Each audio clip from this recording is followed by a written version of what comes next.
everyone, Namaste. मैं हूं निष्ठा and in today's video we are going to talk about mindful chef.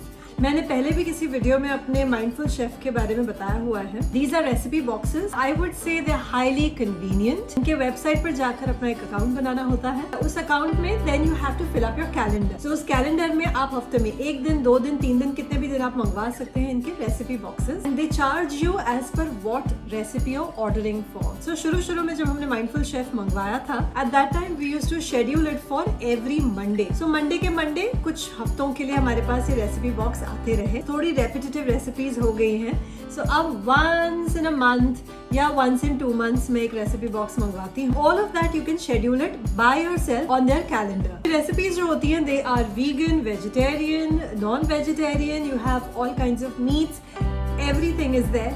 You just need to select और आपको उस दिन की रेसिपी पसंद ना आए तो you can just skip the recipe box for that day. If I think about why would I order Mindful Chef, there can be 2 reasons for it. One is convenience, of course.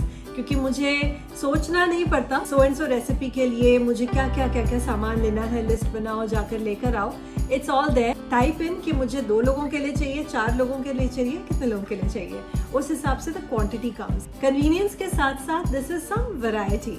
For a person like me, मैं बहुत ज्यादा experimental या बहुत ज्यादा variety cooking नहीं करती हूँ घर पर. This is something tried and tested. मैं ऐसी वाली रेसिपीज ऑर्डर करती हूँ जो मैंने कभी बनाई ना हो, so that I try something new. So abhi, without any delay, let's start opening this box. But before that, do like and subscribe. So I have asked for 2 recipes and 4 people each. इनकी booklet है. This is the recipe booklet. और इसमें से I will just take the ingredients out. इस पर लिखा हुआ है recipe number 4. Creamy curry chickpeas with mango salad. Vegetarian. ये ऐसा बनेगा. दूसरी रेसिपी जो मैंने मंगवाई थी दैट इज रेसिपी नंबर 20. तो इसमें सारे इंग्रेडिएंट्स है रेसिपी नंबर 20 के.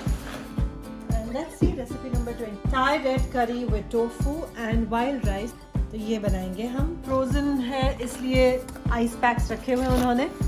एंड ऑफ कोर्स टोफू है फ्रिज में रखने वाला सामान.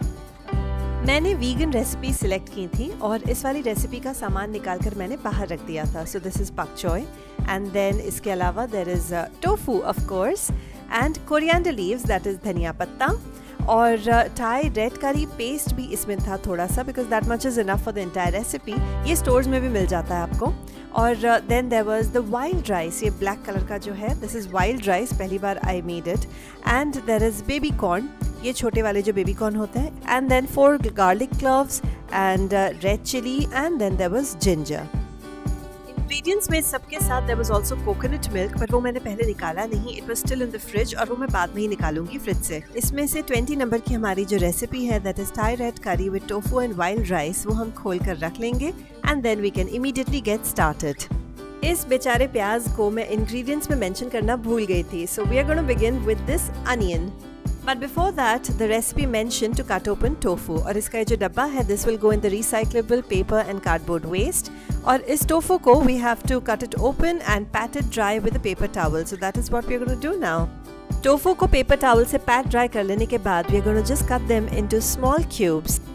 जब तक टोफू के लिए तेल गरम हो रहा था, I started peeling off onion and garlic. And then, of course, came the next very obvious step of frying the tofu until they're golden brown.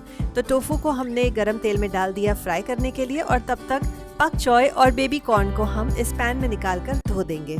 इस पैन में दोनों चीज़ों को निकाल कर मैंने अच्छे से गर्म पानी से, ठंडे पानी से जैसे भी था खूब धो दिया. And then I am going to start chopping onion. ये जो अनियन है ये मैंने बहुत टाइम लगाया काटने में क्योंकि मैं सब्जियां काटने में बहुत टाइम लगाती हूँ एंड इसलिए यहाँ पर I had to fast forward it. ये सारे काम करते करते टोफू भी गोल्डन ब्राउन हो गए. सो उन्हें हमने छान के निकाल दिया एक पेपर टॉवल पर. एंड इस फ्राई टोफू पर थोड़ा सा नमक छिड़क कर हम इसे रख देंगे साइड में. और अब बारी आती है प्याज भूनने की. सो तेल में हम प्याज को डाल देंगे and we shall fry the chopped onion. And till then we shall deal with the pak choy and the baby corns. तो इसको हम काट देंगे and as you can see इसको भी मैंने अच्छे से फास्ट फॉरवर्ड कर दिया है. Till then I am gonna chop the vegetables. Baby corn को लंबाई में काटने के लिए बुक में लिखा हुआ था, so that is exactly what I did. And then I grated the ginger and the garlic into the fried onions. तो अनियन जो ऑलरेडी काफी फ्राई हो चुके थे उसमें मैंने कद्दूकस कर दिया जिंजर और गार्लिक को। सब्जियां भी कटकर धुल गई हैं और टोफू भी फ्राई हो चुके हैं गोल्डन, एंड ऑफ कोर्स प्याज भुन रहे हैं। अनियन विद जिंजर गार्लिक कुछ ऐसा दिख रहा है और अब हम इसमें डालेंगे ये रेड पेस्ट थाई करी का। ये एज आई सेड बहुत सारे स्टोर्स में अवेलेबल होता है, ये आपको आसानी से मिल जाएगा। This is what the red करी paste is looking right now in the pan with onion, ginger and garlic. And now here comes the coconut milk. इसको मैंने फ्रिज में ही रखा हुआ था through out, but I think पहले बाहर निकाल देना चाहिए था क्योंकि ऊपर सारा जम गया था। माइंडफुल शेफ के थ्रू सारे इंग्रेडिएंट्स घर पर आ भी जाते हैं और ये भी पता लग जाता है कि कितना डालना है। द बुक सेड कि पूरे कैन को इस पैन में खाली करना है, so that's what I am doing. उसके बाद adding some salt and now some pepper. This is the scene in the pan right now. Pan के अंदर रेड करी उबल रही है और अब हम इसमें डालेंगे कटी हुई जो सब्जियां थी। सब्जियों को मिलाने के बाद this is what it looks like now. The book says to empty this entire packet of wild rice into a pan and boil it. तो मैं वही करने वाली हूँ। Although बुक में लिखा हुआ था कि ये स्टेप पहले ही कर देना था, जो मैंने नहीं किया, and I regretted it क्योंकि राइस को पकने में बहुत टाइम लगा। तो यहाँ एक तरफ ये राइस पक रहा है और दूसरी तरफ पैन में पक रही हैं सब्जियाँ in the curry. This is what it is looking like. It's quite steaming hot. थोड़ा सा सब्जियों को हम सॉफ्ट होने देंगे and तब तक I'm also looking at what to do next. And once this curry is ready, the next step in the book is to add the golden fried tofu that we had kept aside. इस golden fried tofu को हम करी में मिला देंगे और सारा कुछ मिलाकर ढककर एक साइड में रख देंगे।